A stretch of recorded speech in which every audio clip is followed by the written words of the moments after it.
La team, nous avons tous écouté hier la sortie du président Laurent Gbagbo sur Infomédia. Et nous avons publié la vidéo en faisant un résumé. Mais nous n'avons pas encore débriefé la vidéo du président Gbagbo. Donc aujourd'hui, je vais débriefer les 29 minutes et nous allons répondre à chaque temps fort. Parce que vous savez qu'hier, le président Laurent Gbagbo avait des moments forts où il a dit les choses comme il se devait. Les termes étaient bien posés et nul ne peut ignorer aujourd'hui. Donc, sans plus tarder, écoutons les 29 premières minutes de cette vidéo et disons ce que nous pensons réellement de chaque moment fort. La team, allons-y. 10 ans à la tête de la Côte d'Ivoire, 7 ans à la prison de la Cour pénale internationale. 3 ans après son retour dans son pays, après avoir été acquitté à La Haye, à bientôt 80 ans, il repart à la conquête du fauteuil présidentiel. Quelles sont les chances de celui que le président Nicolas Sarkozy promettait, selon Robert Bourgi, de vitrifier? Le président Laurent Gbagbo est l'invité de Moments de vérité sur Infomédia. Bonjour, monsieur le président. Bonjour.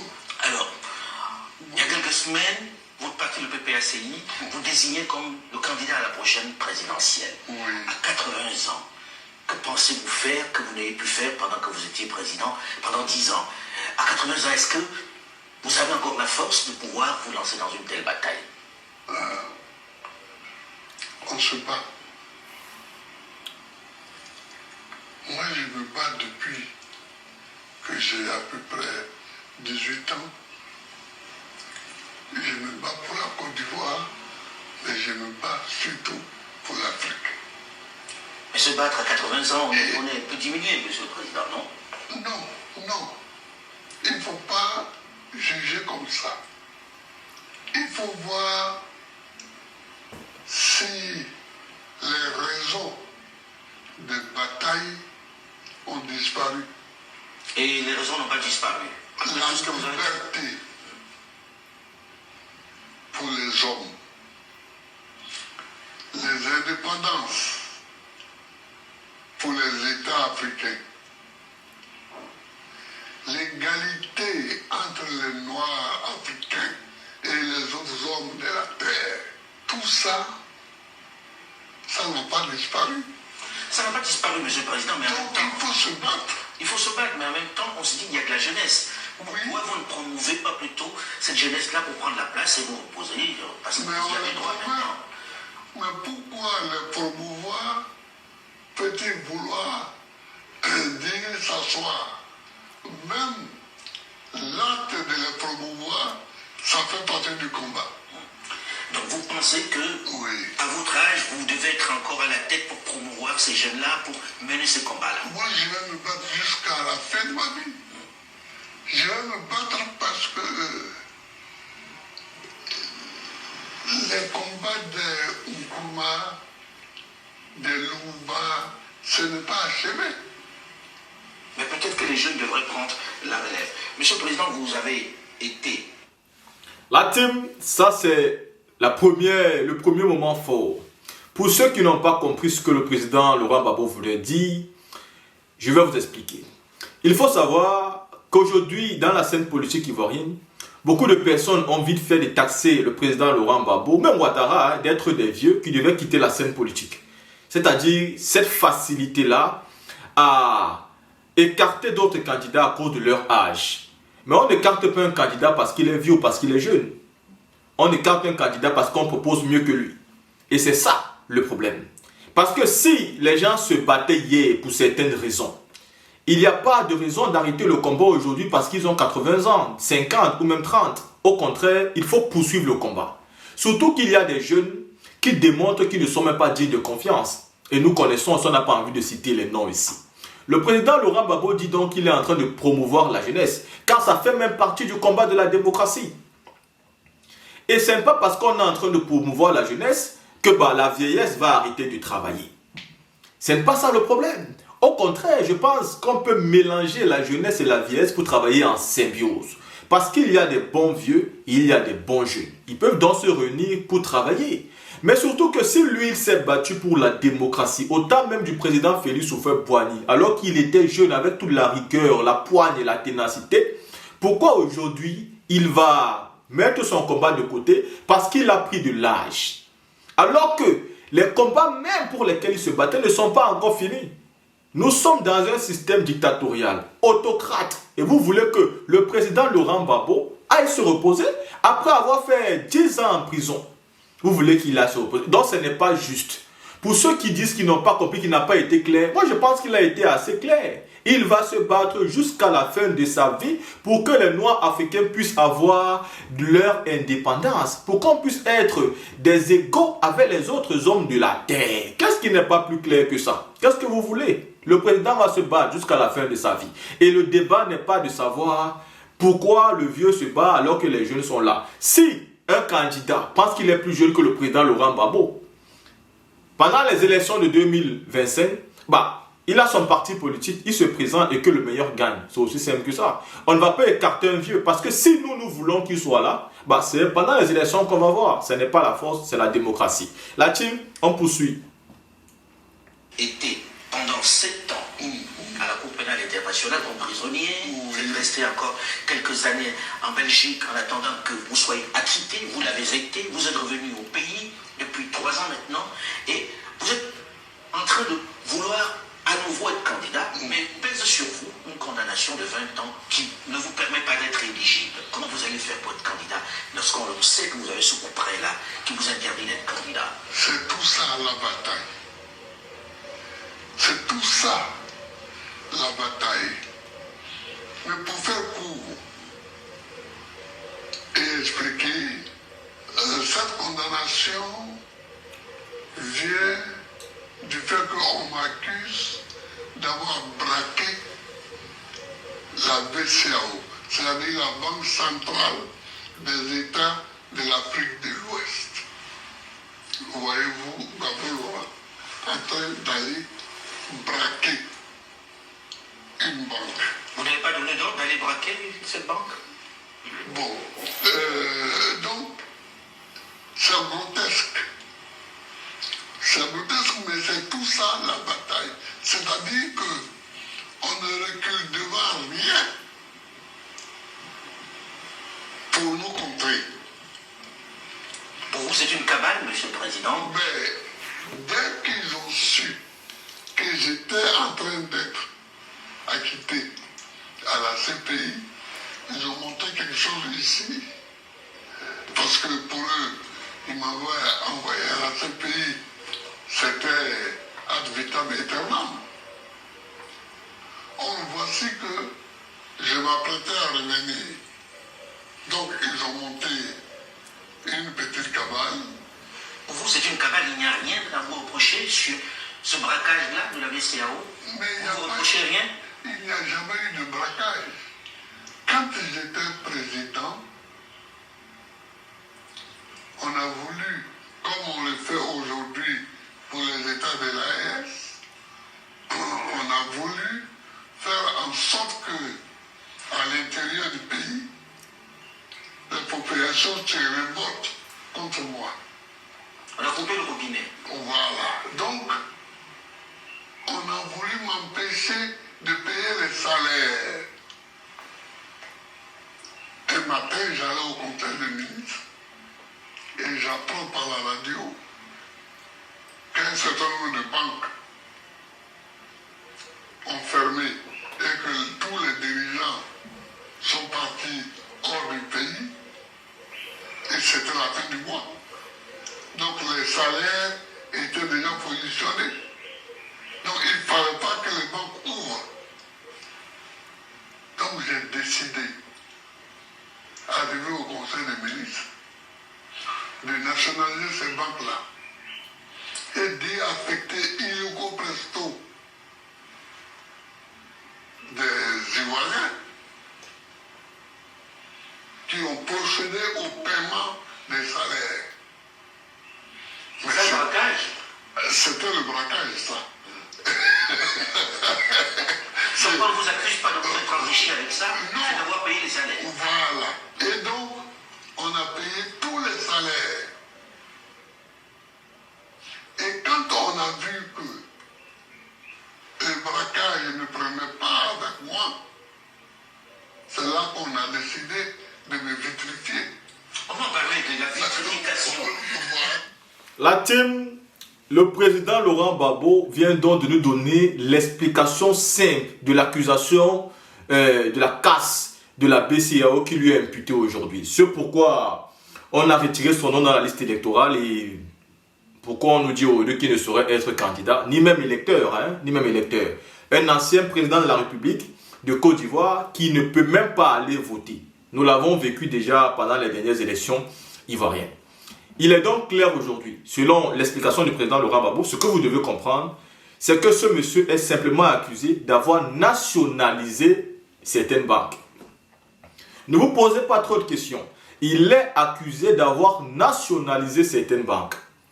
Parce qu'en réalité, comme lui-même il a dit de manière claire et précise, monsieur Ouattara, avec ses amis, disent que le président Gbagbo a braqué la BCEAO. Mais en réalité, vous devez savoir que quand le président a nationalisé ces banques-là, tous les fonctionnaires ont été payés. Et Ouattara aussi a eu son salaire en tant qu'ancien premier ministre de la République de Côte d'Ivoire. Et beaucoup de ces ministres aujourd'hui ont eu les salaires derrière cela. Donc, si le président Laurent Gbagbo est accusé d'avoir cassé, mais Ouattara fait partie aussi des receleurs qui ont pris l'argent de la casse. Donc, il est clair pour nous que le monsieur est simplement accusé d'avoir nationalisé une banque pour que le salaire des Ivoiriens puisse passer et Ouattara y compris parce qu'il touchait bien son salaire d'ancien premier ministre sous l'ère du président Laurent Gbagbo. On poursuit la vidéo, les gars. Monsieur le Président, Oui. pour vous, qui fait cette cabale, qui organise tout ça? Est-ce que dans la situation où je suis, dans la situation où se trouve la Côte d'Ivoire, il est important, est-ce qu'il est important de citer des hommes ou des pays? C'est pas à la peine. On aurait bien voulu, Monsieur le Président. Ouais. Comprenez qu'on ait envie d'entendre des noms, mais bon, vous avez choisi par correction de ne pas citer les noms. Mais Monsieur le Président, aujourd'hui, il y a un risque que vous ne soyez pas candidat. On a entendu le patron, le président de la Cour électorale indépendante dit que vous êtes inéligible. Comment comptez-vous faire pour être candidat dans ce cas? Mais vous savez, en 1990, les mêmes personnes disaient que je n'allais pas être candidat contre point. Mais j'ai été candidat contre point. Et cela a ouvert la route au multipartisme. Et cela a ouvert le débat politique. Donc, mon rôle est un rôle de précurseur toujours. De pionnier. Ouais, de pionnier. Alors, Monsieur le Président, lorsque l'on regarde le landerneau politique ivoirien, on s'interroge, on se dit, il y a... La team, vous venez donc d'écouter ici. C'est pour passer aussi un message aux militants du PPACI et aux sympathisants. Ne vous laissez pas distraire par tous ceux qui vous disent que Gbagbo Laurent ne sera pas candidat en 2025. On a déjà suivi ça sous l'ère Félix Houphouët-Boigny et Ouattara n'est rien comparé à Félix Houphouët-Boigny. Alors que tout le monde le disait. Alors même que c'était encore le parti unique, le monsieur a pu être candidat face au président Félix Houphouët-Boigny. Donc ce qui se passe à l'heure actuelle ne doit pas vous distraire. Allez vous enrôler et préparez-vous pour les élections. C'est là le vrai combat. On s'interroge, on se dit, il n'y a pas de renouvellement véritable de la classe politique. On entend encore dire que le président Alassane Dramane Ouattara pourrait accéder, pourrait encore être candidat en 2025. Qu'est-ce que cela vous inspire? Ce n'est pas dans la situation où nous trouvons maintenant la durée d'un homme sur la scène politique qui a un problème. Mais c'est le respect de la loi. Comment ça? Ce que Alassane fait et qui est condamnable soit candidat, mais qu'il soit candidat pour un 4e mandat. Alors que la Constitution dit de façon claire et nette qu'aucun individu ne peut être président pour plus de 2 mandats. Pour vous, il est dans l'illégalité. Mais total. Et c'est ça. Alors les gens disent Alassane. Non. Laissez Alassane. Et voyez ce qui est une faute. Ce qui est la faute, c'est que déjà, en ce moment-ci, nous sommes dans son 3e mandat, ce qui est une faute. Et non seulement il fait une faute, mais il veut amplifier la faute en allant pour un 4e mandat, ce qui est une horreur. Pour vous, il ne doit pas être candidat, absolument pas. Mais la loi, et surtout que cette constitution-là, c'est lui qui l'a écrite.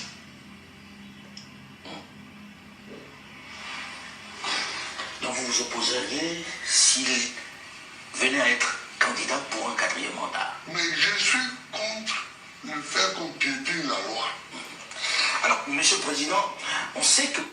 La team, voici donc l'un des temps les plus forts de cette vidéo. Le président Babou est clair. Et c'est une punchline qu'il a sorti pour tout le monde. Vous pouvez enregistrer, faites comme vous voulez. Le monsieur a fait une faute. Il veut amplifier la faute, ce qui est une horreur. Alassane Ouattara, comme nous le disons ici tous les jours, a fait un 3e mandat anticonstitutionnel. Pourtant, c'est une loi que lui-même il a écrite.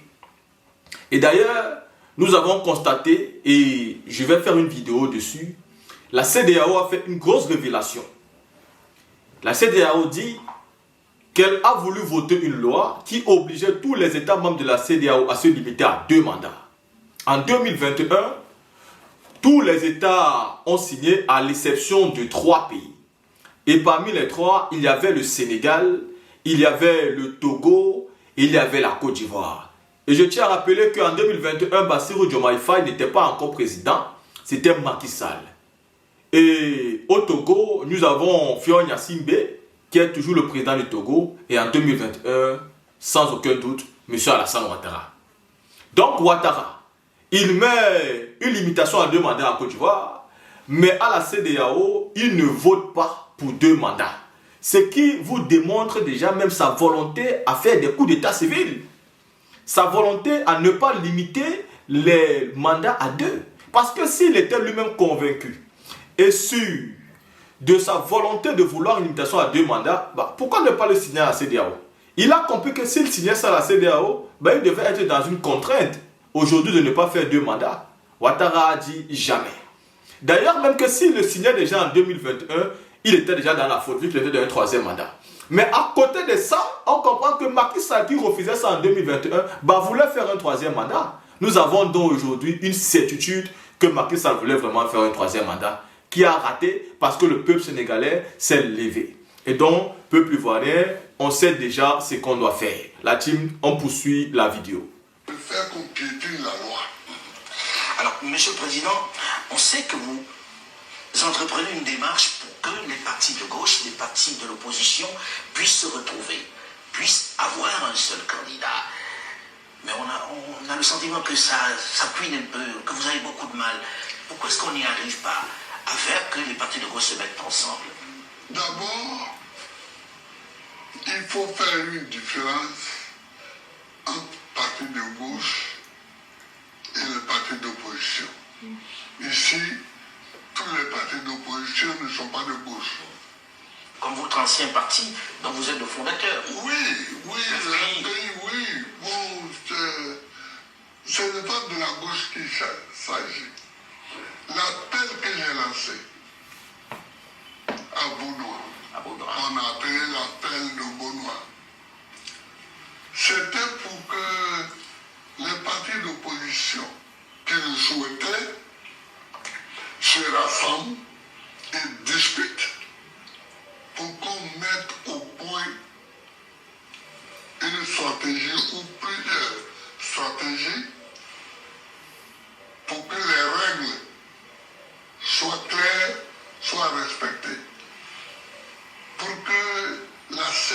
la commission électorale indépendante sorte des mains d'un parti, du parti au pouvoir, et soit vraiment une commission électorale indépendante. Le dernier mot est très important. Est-ce que c'est possible aussi? Une commission électorale indépendante. Ça, on se bat pour ça. On se bat toujours pour les choses, en espérant qu'elles vont arriver. Alors, il faut que cette commission électorale-là soit indépendante. Il faut que, par exemple, là, des candidats, certains candidats n'ont pas leur mot sur les listes. sur les listes. Comme vous, par exemple. Comme moi, comme Soro Guillaume, et d'autres. C'est drôle de vous entendre défendre la cause de Soro Guillaume aujourd'hui. Moi, je suis toujours comme je suis. Ce sont les gens qui me combattent. Mais même quand Soro Guillaume se battait, je l'ai regardé, lui et ses amis, et je leur ai dit, vous me combattez pour quelqu'un que vous ne connaissez pas. Monsieur le Président, il y a eu beaucoup. La team, vous venez donc d'écouter. Nous parlons ici tous les jours et il y a même beaucoup, et souvent même des sympathisants du président Laurent Gbagbo qui sont aussi là pour combattre le combat que nous menons. Vous ne devez jamais être dans cette erreur, dans la faute. Si vous suivez un président, s'il est élu d'un parti politique et vous dites que c'est votre leader, s'il dit qu'on va à gauche, on va à gauche, c'est le leader. Si vous n'êtes plus d'accord, vous partez ailleurs. C'est aussi simple que ça. Le président Laurent Gbagbo dit que son nom n'est pas dans la liste électorale et le nom de Soro aussi. Et puis il dit les autres. Allez-y comprendre pourquoi il dit les autres. Allez-y comprendre pourquoi il dit les autres. Parce qu'il ne faut plus donner les noms à certaines personnes et nous commençons à le comprendre. Nous allons même arrêter de poster les vidéos de certaines personnes parce qu'on leur fait une publicité gratuite. Ils ne nous payent pas pour ça. Nous allons donc arrêter de continuer à poster leurs vidéos. Donc le président Laurent Gbagbo ici précise que la commission électorale indépendante n'est pas réellement indépendante, mais est-ce que c'est nouveau? Nous dénonçons tous les jours, monsieur le président Coulibaly Kuibier, qui n'est pas indépendant, il est partisan. Il est RDR. Il est RDR. Aujourd'hui, ils sont en train de tout faire pour tuer la démocratie. Pourtant, si la démocratie n'existait pas, le RDR n'allait même pas exister. Il a fallu que le président Gbagbo et ses camarades se battent pour que la démocratie arrive en Côte d'Ivoire. Et derrière la démocratie, ils ont créé le RDR, un parti guerrier. Ils ont porté les armes et ils ont détruit, ils ont tout cassé en Côte d'Ivoire. Ils ont tué non-stop. Quand vous attendez parler de 3000 morts en Côte d'Ivoire, laissez-moi vous dire qu'on est à plus de 10 000, peut-être même 15 000 morts. 3 000 morts, c'est le bas chiffre, c'est le petit chiffre, c'est limité. Mais si le président Gbagbo est rentré, acquitté de toute charge, mais ça veut dire qu'il n'a même pas tué un moustique. Et s'il n'a pas tué un moustique, alors qui sont les coupables?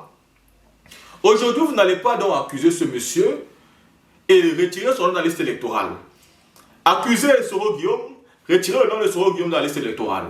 Et pourtant, la Cour des droits de l'homme et des peuples africains vous demande de remettre le nom de ces deux messieurs dans la liste électorale. Et sachant très bien que vous-même, vous avez ratifié les lois à la Cour pénale, la Cour des droits des hommes et des peuples africains. Dès lors où on a dit à Ouattara que Laurent Gbagbo et Soro Guillaume doivent être dans la liste électorale, M. Ouattara est sorti de cette institution-là. Il dit que la Côte d'Ivoire n'est plus là-dedans. Parce qu'il sait très bien qu'il est obligé de respecter. Comme il n'est pas obligé de respecter, il dit je quitte. Parce qu'il n'a jamais respecté la loi. Et donc le président Laurent Gbagbo aujourd'hui nous parle clairement des deux candidats qui ne sont pas à la liste électorale. Les autres ne sont pas des opposants. C'est aussi simple que ça. Et s'ils ne sont pas des opposants, on ne va pas se battre pour des personnes qui sont déjà avec le parti au pouvoir. Nous avons compris ici, si c'est Ibrahim Bakongo, le ministre d'État et le ministre-gouverneur du district d'Abidjan, nous dire ici qu'ils sont avec certains au propre comme au figuré. Ils sont avec certains au propre comme au figuré, donc vous-même allez-y comprendre ce que ça veut dire. La team en poursuit. Monsieur le Président, il y a eu beaucoup d'actualités dans lesquelles vous étiez au cœur. Oui. Vitrifié.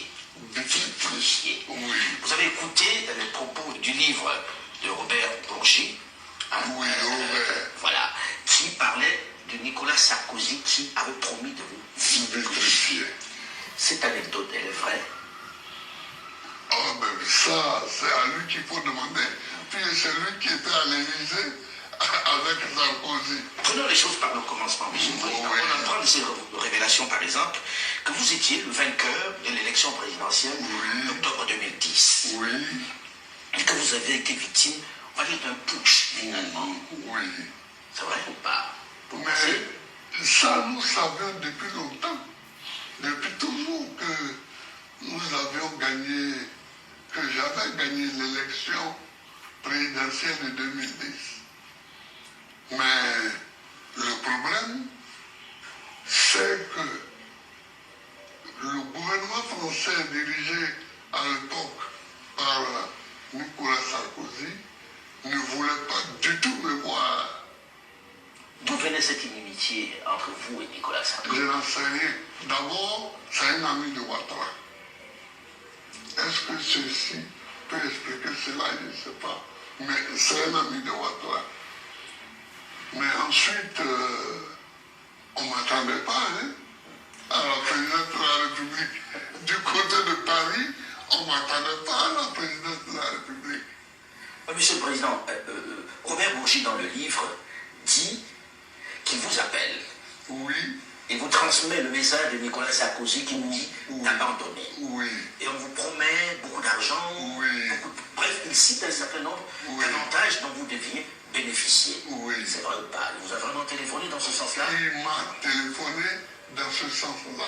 Et vous l'avez envoyé balader. Ah oui, ça, plus vigoureusement qu'il l'a dit. Ah oui. Mais en fait, Dites-nous, Monsieur le Président, vous avez accroché au nez? ah oui, bien sûr. Bien sûr. Parce que il y a des choses avec lesquelles je ne peux pas jouer. La liberté de mon pays, l'indépendance de mon pays, c'est mon pays, la Côte d'Ivoire, qui est aux élections. Et la Côte d'Ivoire se donne le président qu'il veut. Moi, je n'attends pas à ce que quelqu'un qui est, parce qu'il a assis à l'Élysée, puisse désigner un chef d'État en Côte d'Ivoire. Je ne peux pas accepter ça.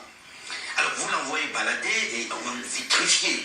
Est-ce que très sincèrement, pendant que vous étiez aux affaires, vous avez de temps en temps aussi acheté votre paix, acheté Paris? Parce que dit que vous aviez donné 3 millions d'euros à Jacques Chirac. Oui, c'est enfin exactement, c'est 2 milliards de francs CFA. Alors, je ne sais pas bien. Oui, ça fait 3 millions d'euros. Voilà. À peu près. Voilà. Mais ça, je suis étonné que ça apparaisse comme quelque chose de nouveau aujourd'hui. Parce que depuis 2014, dans le livre que j'ai écrit en prison avec François Mattei, Pour la vérité de la justice. oui, je l'ai dit là-dedans. Pour la vérité et la justice. Oui. Vous en aviez parlé, effectivement. Oui. Mais bon, vous savez, quand ça sort de la bouche de quelqu'un d'autre, Oui, on se dit, bon, il n'a fallu pas. À la page 49, oui, j'avais déjà dit ça. Mais Monsieur le Président, pourquoi vous donnez les 3 millions d'euros, c'est-à-dire les 2 milliards dont vous parlez? Parce qu'ils m'ont demandé.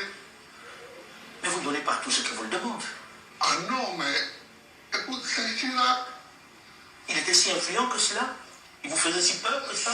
C'est pas une question de peur. Mais c'est d'abord un étonnement de voir le chef d'État français me demander l'argent. J'étais ahuri. Ce n'est pas le seul chef d'État qui m'a demandé l'argent. Hein. Ah bon? Mais comme un autre qui m'a demandé l'argent. Vous pouvez nous le dire, Monsieur le Président? Non. S'il vous plaît. Est africain et qui est coutumier de fait. Bon, je n'ai pas. Je lui ai donné l'argent sans.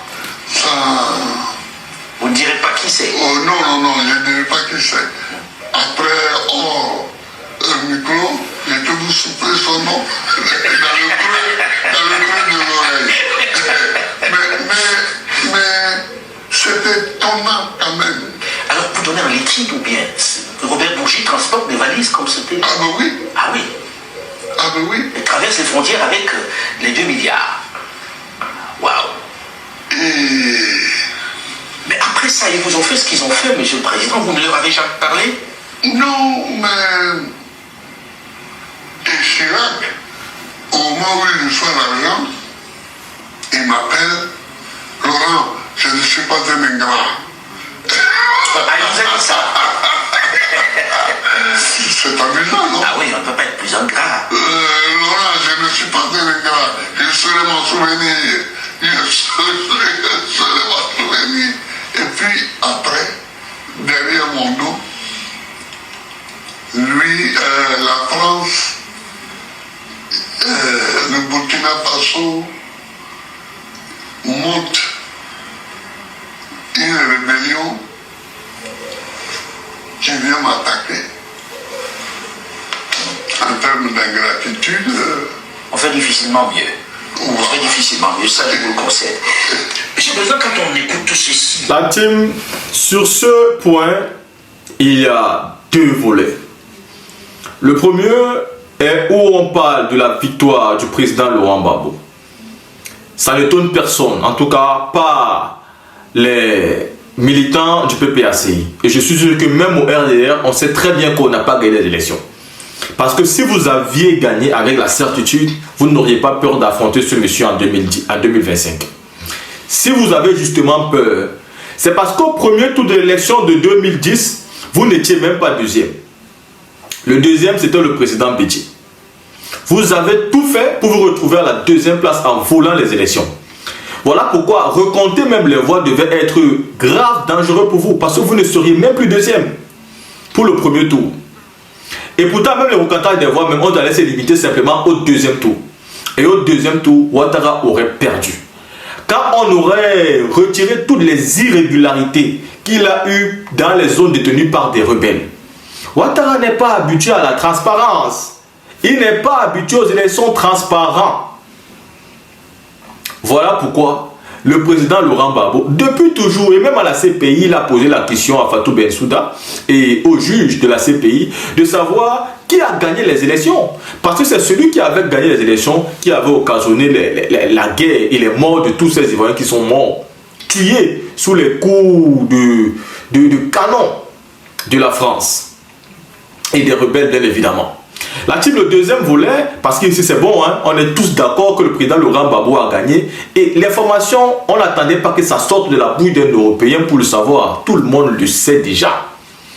La preuve est là. Si ce n'était pas le cas, s'il avait perdu, si Ouattara était sûr d'avoir gagné, bah Ouattara devait tout faire pour partir avec lui aux élections pour ridiculiser le président Gbagbo. Mais sachant qu'il avait perdu en 2010, Ouattara n'est pas dupe. Il voit le président Gbagbo en démon. Il voit le président Gbagbo c'est-à-dire en un monstre, un dieu. Il ne peut pas affronter le monsieur. À côté de ceci, le cas qui vous intrigue sur l'argent que le président a donné au président Chirac. La team, pour ceux qui n'ont pas compris en réalité, le président Laurent Gbagbo veut nous dire ici que quand vous avez un ami ou alors un supposé ami qui est très riche, dont tout le monde pense qu'il est très important et très influent, quand cet ami vient vous demander de l'argent, la première des choses, c'est que ça vous étonne. Parce que vous vous dites, mais ce type, il est tellement important et c'est à moi qu'il demande l'argent. Et habituellement, la première chose qui vous vient en tête, c'est de donner l'argent à ce riche-là, à cette personne importante. Pourquoi vous le faites? Vous le faites parce que pour vous, c'est une dette. Et il va devoir s'en souvenir en cas de problème majeur. Donc, quand le président donne cet argent à Jacques Chirac, il est sûr et certain que Jacques Chirac va s'en souvenir au cas de véritables problèmes. Nous l'avons déjà tous fait. Quand vous avez un ami riche qui vous pose un problème, vous faites tout pour régler ce problème. Et donc, le président Gbagbo était surpris de voir que c'est le président français quand même qui me demande de l'argent. Donc quand il dit chez Chirac, ce n'est pas parce qu'il a peur de Chirac, mais c'est parce que c'est le président de la République de France qui me demande de l'argent, moi président de la Côte d'Ivoire. Mais si je donne à celui sur l'argent aujourd'hui, Demain, j'aurai certainement besoin de lui. Et il s'en souviendra, donc il m'aidera. Et donc pour moi, je donne ceci, mais c'est comme une dette qu'il va devoir payer. Et vous avez compris qu'en termes d'ingratitude, mais le monsieur a été ingrat. Mais derrière le président dit qu'il a déjà aidé même un président africain. Ça veut dire qu'il y a forcément des gens qui viennent vous demander de l'aide. Est-ce que le président étant dans l'opposition, il n'y a pas les gens qui viennent demander à ce monsieur de l'aide? Est-ce qu'il ne leur donne pas de l'aide? Ça veut dire que étant président, on peut toujours être quelqu'un qui aide les gens qui demandent. Et même quand on n'est pas président, on peut toujours soutenir des personnes. Donc il précise, autant il a donné à Chirac, autant il a donné à un président africain. Mais le président africain ne l'affiche pas. Mais par contre, Chirac est affiché. Donc, ce n'est pas que le président achetait forcément la paix ou la libération de la Côte d'Ivoire. Mais pour lui, c'était quand même cette volonté d'aider le président de la France qui était à un grand problème, en se disant que lui, il pourrait être dans un problème et derrière ça, le président français devrait aussi être reconnaissant et apportera peut-être un soutien à la Côte d'Ivoire. Ce qui n'a pas été le cas et dont le président Laurent Gbagbo l'a compris plus tard. Et dont il a dit en 2014, c'est-à-dire 10 ans avant Bourgi, dans son livre qu'il a écrit avec François Mattei. Donc, que Bourgi vient nous dire ça aujourd'hui, ce n'est pas une information. Nous, on le savait déjà. Et à côté de ça, on a envie de poser la question aux gens du RDR. Si vous dites que le président Laurent Gbagbo a donné l'argent et que vous êtes d'accord sur ça, en disant que Bourgi avait dit la vérité, soyez donc d'accord aussi qu'il a gagné les élections. Bourgi a dit la vérité. Vous ne pouvez pas prendre le côté qui vous arrange. Vous épousez l'idée et le côté qui ne vous arrange pas, vous n'êtes plus d'accord. Soyons d'accord sur tout. Nous, on n'a pas dit qu'il n'a pas de l'argent. Il a donné, il a su et il a expliqué les raisons. Mais la partie où on dit qu'il a gagné là, pourquoi vous n'acceptez pas? C'est là où il y a la différence entre vous et nous. La team, on poursuit notre vidéo. On a envie de dire, est-ce que ça ne remet pas en cause la légitimité même du président Alassane Ouattara? Parce que là, quand on écoute ça, on se dit que la France lui a donné le pouvoir, puisqu'on dit qu'il n'a pas gagné les élections présidentielles. Mais moi, il y a longtemps que je l'ai dit, il y a longtemps que je l'ai dit, je leur ai même proposé en 2011 de venir recompter les bulletins de vote. Et j'allais voir la nature de certains bulletins de vote. À Boaké, par exemple, qui était la capitale de la rébellion, les gens ont décidé de donner 100 000 voix de plus à Ouattara. Ces gens, vous les connaissez? Est-ce que Oui, vous avez eu des éléments palpables? c'est ça, bien sûr. Et j'ai donné des documents à Roland Dumas et à l'autre avocat célèbre. Vergès? Et Vergès. Maître Vergès. Oui, qui était venu me voir quand j'étais enfermé à Korogo. Ils sont partis avec des documents et bon, maintenant les deux sont décédés, mais ils en ont parlé sur les chaînes de télévision, des télévisions françaises. Mais en fait, votre sort était scellé. Ah mais bien sûr, c'est-à-dire, je pense que les Français se sont dit surpris par mon arrivée en 2000 au pouvoir. Donc ils ne voulaient plus être surpris. Ils ne voulaient plus être surpris, ils ont géré ça à leur manière. Voilà. Alors vous allez vous retrouver en prison à Korogo, puis ensuite à La Haye, À La Haye. pendant 7 ans. Oui. Monsieur le Président, un tips. Presque un an à Korogo, 8 mois ou 9 mois.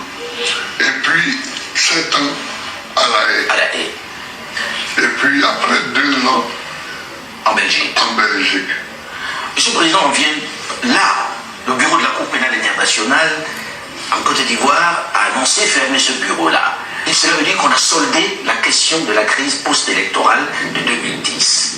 Finalement, si on fait un bilan, on a plutôt l'impression que vous étiez le seul.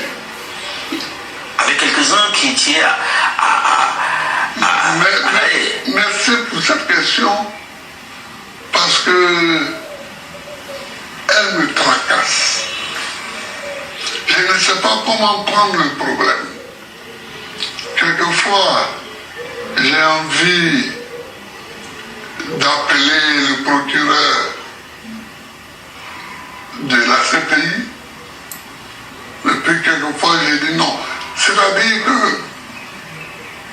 Très concrètement, vous avez le sentiment que c'était juste pour vous alors? C'est-à-dire, si on veut chercher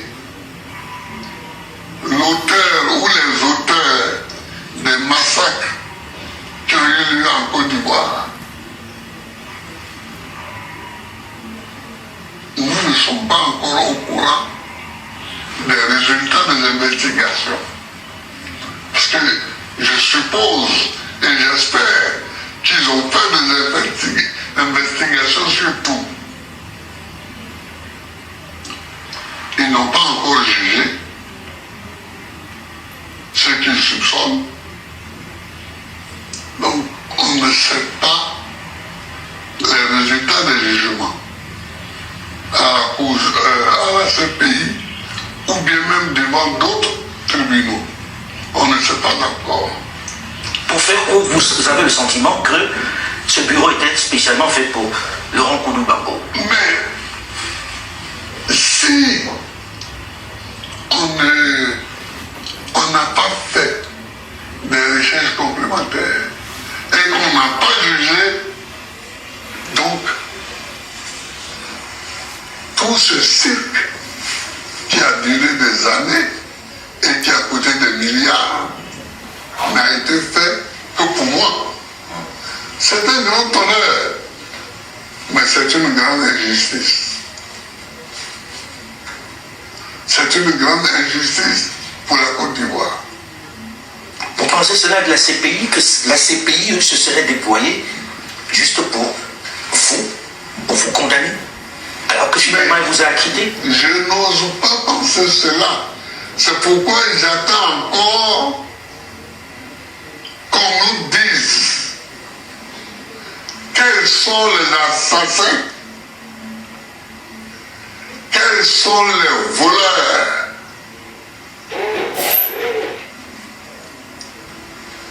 des événements de la crise post-électorale. J'attends encore.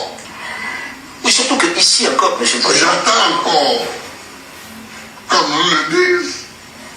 Ici encore, M. le Président, dans l'affaire de la BCAO, finalement, c'est vous qui êtes condamné à maintenant. Oui, mais La team, vous venez d'écouter ici sur le cas de la CPI. Moi, je tiens à vous rassurer. Les juges de la CPI ont été interviewés par RFI et ils ont clairement dit que la procédure n'est pas terminée. Tout au contraire, il y a des suspects. Mais ils sont empêchés de travailler par le régime d'Alassane Dramane Ouattara. Ce régime les empêche de poursuivre les recherches, mais ils sont déjà des suspects sur qui ils voudraient mettre main. Mais vous savez que tous ceux qu'on va prendre là sont des proches collaborateurs d'Alassane Ouattara. Et s'ils sont pris, ils vont dénoncer M. Ouattara. Donc Ouattara empêche la CPI de travailler. C'est aussi ce qui justifie son envie permanente de ne jamais quitter le pouvoir. Par peur que s'il quitte le pouvoir, il sera arrêté. Parce que si lui, M. Ouattara, va à la CPI, il n'aura pas des militants qui seront là tous les jours pour braver le froid, la neige, la pluie et le soleil pour soutenir ce monsieur-là. Même ces militants ne seront plus là. Et d'ailleurs, on n'aura même pas besoin des témoins pour qu'ils soient condamnés. Parce que dans leur propre dit, ils vont se condamner. C'est aussi simple que ça. Il y a des vidéos que nous-mêmes, activistes politiques, nous avons à notre disposition qui incriminent Alassane Ouattara. Il reconnaît lui-même que certaines zones étaient des zones rebelles et que ces zones-là étaient favorables à lui. Il le reconnaît verbalement, M. Alassane Dramane Ouattara. Est-ce que ça n'est pas suffisant? Dans la team, pour moi, même si le bureau de la CPI quitte en Côte d'Ivoire, soyez tranquilles, les juges de la CPI ont été clairs là-dessus. Et il y a même un juge sénégalais qui a été contacté par RFI, qui a été clair là-dessus. Le gouvernement ivoirien les empêche de faire les recherches comme ils veulent, mais ils sont déjà sur plusieurs traces et sur plusieurs suspects. Seulement, on ne les laisse pas aujourd'hui pouvoir arrêter ces gens-là pour avoir vraiment des vrais jugements. Donc, une chose est sûre, ce n'est pas encore fini. Et tant que ce n'est pas fini, bah, ce n'est pas fini. La team, on poursuit la vidéo. Oui, mais j'attends encore parce que... Qui est-ce qu'on a condamné avec vous dans l'histoire de la BCAO? Alors, dans l'histoire de la BCAO, c'est cocasse. Quelquefois, quand on le regarde sous un certain angle, c'est révoltant. D'autres fois, quand on regarde sous un autre angle, mais il y avait moi, le Premier ministre Akembo, le ministre de l'économie et des finances Dalo Désiré et le ministre délégué au budget Katina Kone.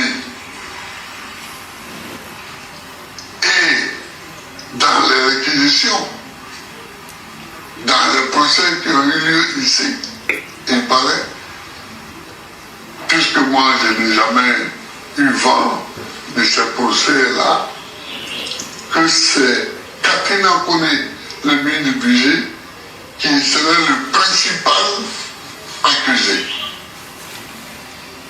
Bon, tout le monde a pris 20 ans de prison. Bon, 20 ans, écoutez la chanson de Tekendia, 20 ans, 20 ans, 20 ans. Et vous comprendrez qu'il y a eu des moments où ici on distribuait 20 ans à tout le monde. À tout le monde. Mais c'est qu'après, les autres, y compris le principal accusé, sont amnistiés. Et vous? Et c'est celui qui va être candidat qui n'est pas amnistié. C'est une amnistie sélective. Mais c'est une amnistie sélective. Pourquoi mon chef, c'est-à-dire le chef de file des accusés, des condamnés, lui est amnistié, et puis moi, qui ne viens qu'en dernière position, je ne le suis pas. Pourquoi? Et puis même pour ce braquage, moi, au moment des faits, j'étais chef d'État. Et chef d'État n'est pas jugé comme ça.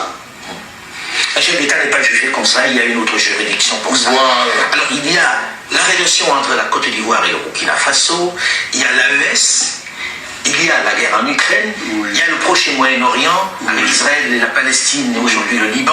Oui. Nous allons en parler dans la seconde partie de cet entretien, juste après une petite pause, Monsieur le Président. Merci. La team, vous venez d'écouter, ça c'est la première partie, les 29 minutes que je vous ai promis. Donc, on vient d'écouter ici à la fin, nous le disons tout le temps, les accusations du gouvernement en place concernant le président Laurent Gbagbo pour l'empêcher d'être candidat, que ce sont des accusations qui ne sont pas justifiées. Et même si elles étaient justifiées, il n'y a pas... la Côte d'Ivoire n'avait pas de compétences pour juger le président Laurent Gbagbo, sauf si elle ouvrait donc un jugement spécial pour un président de la République de Côte d'Ivoire, ce qui n'a pas été fait. Et il n'y a même pas les preuves que c'est-à-dire le jugement a effectivement eu lieu. On a l'impression que ce jugement n'a que eu lieu au journal, dans la presse et à la télé que c'est passé. C'est-à-dire ils ont donné l'information, c'est tout, mais le jugement en réalité en lui-même n'a absolument pas eu lieu. Ils ont donc trouvé des condamnations pour l'empêcher d'être candidat. Surtout que dans l'accusation, comme on dit, le principal acteur, dont le chef de file dans les accusations, qui est le ministre Kone Katina, il est amnistié. Et tous les autres sont amnistiés. Mais c'est l'opposant principal à Alassane Dramane Ouattara, le candidat du PPACI, qui n'a pas reçu d'amnistie. Et c'est là le problème. Alassane Ouattara s'est levé et il s'est gargarisé d'être un gentil président. Il a donné une grâce présidentielle dont on n'avait absolument pas demandé. Trouvez donc les voies et moyens pour permettre à ce vaillant monsieur d'être candidat pour les élections de 2027. Vous avez construit des ponts, des routes, des stades. Vous avez rendu Abidjan aujourd'hui tellement joli. On dirait même Petit Paris. le président Laurent Gbagbo n'a absolument rien fait, comme vous-même vous aimez à dire. Bon, celui qui n'a rien fait là, il a accepté qu'il n'a rien fait. Et vous qui avez tout fait pour les Ivoiriens, vous savez donc que les Ivoiriens ne veulent pas vous perdre parce que vous avez beaucoup développé la Côte d'Ivoire. Bah, acceptez donc d'avoir celui qui n'a rien fait en tant qu'adversaire politique. Et on va essayer de voir quelque chose, seulement pour 2 minutes. Ensuite, on va voir. Mais comment on peut expliquer que celui qui n'a rien fait vous fait peur et pourtant vous avez tout fait? La team, je viens donc de débriefer chaque moment fort de la vidéo du président Laurent Gbagbo. Je le dis les 29 premières minutes. Si vous voulez qu'on débriefe la deuxième partie, où il donne son avis sur l'Ukraine, où il donne son avis sur l'AES, où il donne son avis sur les problèmes du Moyen-Orient, avec Israël, avec la Jordanie, avec le Liban, avec l'Iran, dites-nous et on pourra faire une autre vidéo là-dessus. Sur ce, on se prend pour une autre vidéo. Likez, partagez et commentez la vidéo massivement, mais surtout, allez vous enrôler pour tous ceux qui ont l'âge de voter.